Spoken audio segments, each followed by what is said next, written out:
go R-E-S-P-E-C-T. Niggas singing like Aretha, boy, it's dangerous, you gon' see. I stay out these niggas' way, now we can't hang, that's how it be.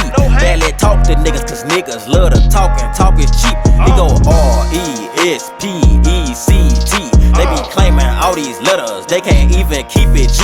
Lining up to hit the blunt because this shit don't cost a fee. Don't get no fuck by who around this hookah lounge, got smoke for dead on Uncle Eddie. What's happening, everybody? It's Lil Chocho, loaded like a fofo. Bang! And you watching Thunder God Comeback. And today we're gonna be discussing Sean O'Malley's Sean O'Malley's capturing the bantamweight title with a stunning, picture-perfect second-round knockout. Now, over the weekend, if you follow him, man, you know Sean O'Malley got that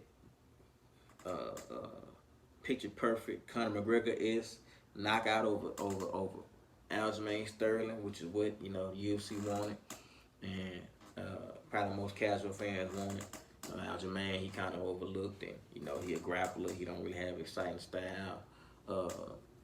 So you know, the UFC pretty much wanted Sean to win, and they got you know what they wanted. They got another star on their hands. You know, it's all about money at the end of the day. But they got another star on their hands. Sean O'Malley went in there. He did what he was supposed to do. He kept it on the feet. His footwork remained tricky. He stayed disciplined. He stayed I was very surprised and impressed at how disciplined Sean O'Malley stayed. He stayed, switched up the footwork, didn't really bite on too much of what Aljamain was doing. Kept himself safe, bided his time, kept it on the feet, kept it at distance, and Aljamain, I won't say incorrectly, but overzealously tried to close the distance and throw a blind shot to get a takedown. Step back counter, boom. So all she wrote. That man, Sean O'Malley, at 135, you can't really stand with him. I don't think nobody can stand with him at 135. Petr Yan, probably the only person who really got a good chance, because you gotta have, first of all, you gotta have a chin out of hell, because he can crack, and he gonna crack you accurately, and he gonna catch you in between shots. You know, it's hard not to get hurt from punches like that from a person who can really thump. So on the feet, man, at 135, see nobody that can do it. Maybe Song Yadong. He got a great chin, great striking. Corey Sandhagen, great chin, great striking. But outside of them, I don't think nobody really have a chance against Sean O'Malley at 135 when it comes to just striking. So, you know, if y'all going there like Aljamain Sterling, trying to make the fight exciting, you gonna lay down against Sean O'Malley. That's mostly how it's gonna go. That dude is accurate. That dude is sharp. That dude is fast. That dude is dangerous. Timing, incredible. Angles, footwork, movement. Really set up traps. You know, the dude is a striking savant, and he started, from what I hear, doing combat sports late in his life, 16, 17 years old. But some people just got affinity for the shit. They don't have to have 30 years, Muay Thai, 20 years kickboxing background. Some people just got a natural affinity for it. Well, you can't tell me Sean O'Malley ain't one of the best strikers in the UFC and MMA striking. When it comes to MMA striking, I don't really know too many people in the UFC better than Sean O'Malley. He got to be top 5. I've been thinking that, but now against Petr Yan, one of the best strikers in the UFC. Aljamain Sterling, one of the funkiest strikers in the UFC. At the highest level, his striking still look elite. Besides Israel Adesanya, maybe Fiziev. I think he a better striker in a year. He get hit too much. He do a lot of flashy spinning shit. But taking out, yeah, Sean better than him. I don't know. Can't think of nobody better than him. Outside of Israel. And maybe Fiziev, but MMA striking, he get hit way less than Fiziev. Got better distance management than Fiziev. Probably better hands than Fiziev. I think he might be better striking MMA striking than Fiziev.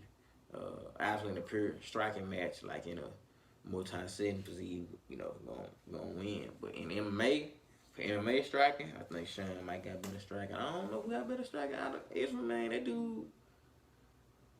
dude can strike, man.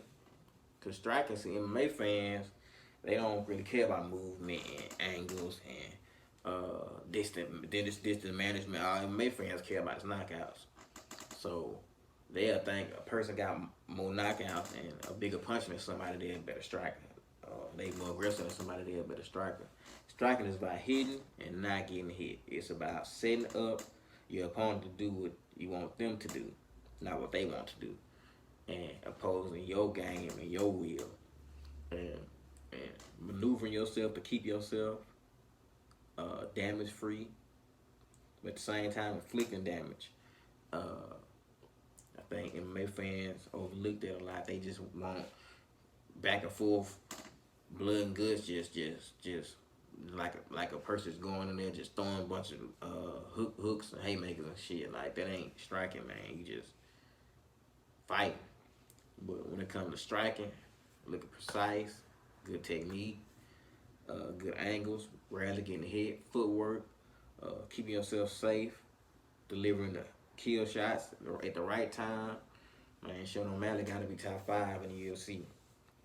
I really think top 2 or top 3, but he got to be top 5 for sure. Like, the dude is a striking savant. And, what's next for him? We got a whole lot of fights on the horizon. The man can fight Chito Vera. Get the rematch with Chito Vera.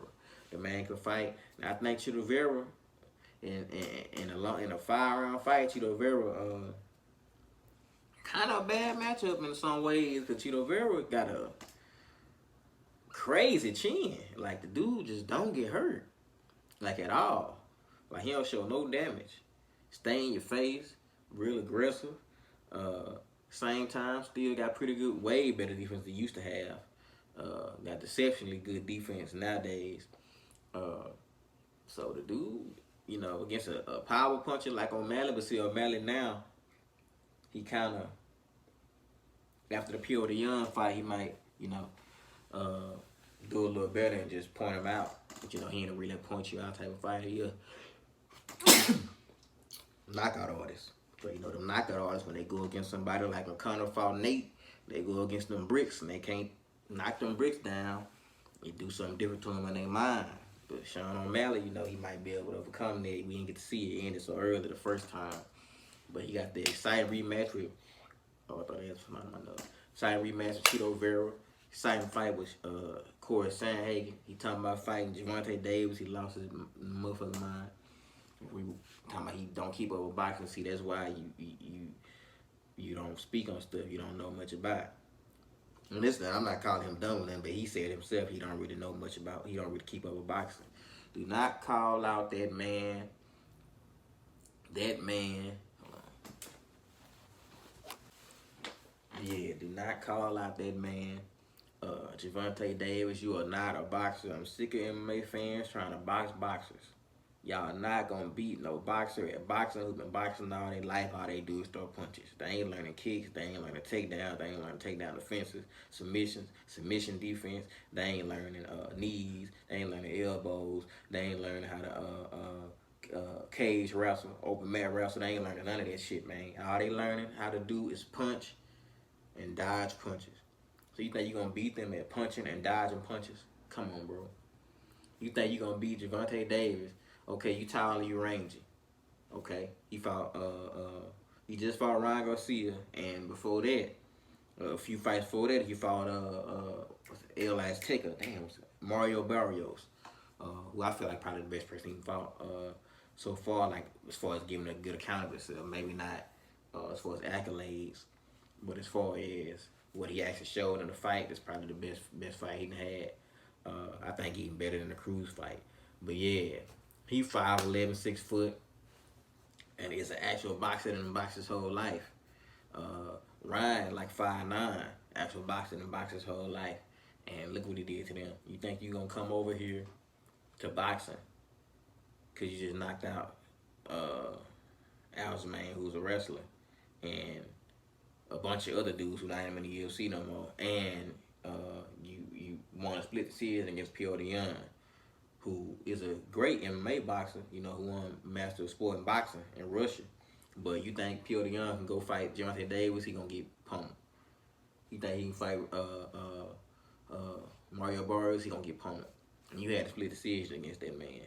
So not to take nothing away from Sean O'Malley, he a dog, a star, soon to be a superstar.